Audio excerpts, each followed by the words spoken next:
Ba-da-da-da-do. Ba-da-da-dum.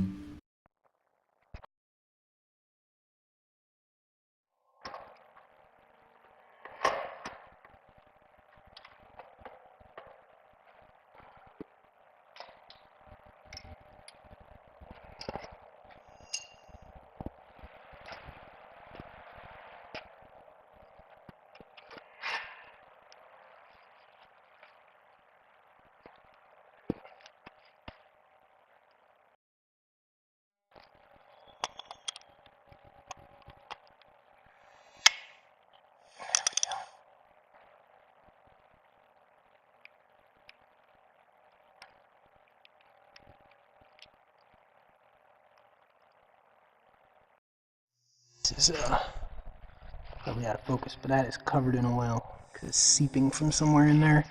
I think it's the oil seal that's beneath the points cover. Runs to the cam, which of course has to be oiled, but I'd rather it didn't oil the whole bike. I need a real tack plug because this thing is just the old tachometer drive snipped off. And as you can see, it's definitely got oil on it, so it's probably leaking oil. A lot of oil pressure in this thing. On this particular motorcycle, the hook pegs are mounted onto a rod that is also an engine mount, which is interesting. It's really efficient unless your goal is to avoid vibrations. Probably part of the reason that this gets a rep for vibrating like a motherfucker, because it does. Have them vibes.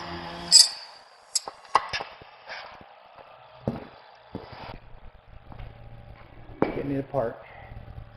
Small engine should be easy to pick up by myself. Cracked license plate, commie scum sticker. I guess I'm gonna make a thing out of this and maybe try to do a video journal of my teardown, my winter refresh of this particular motorcycle, which is a Honda cb360 that I call Bella Ciao. I guess I'll see you next time. Da da da da da da da da da da da da.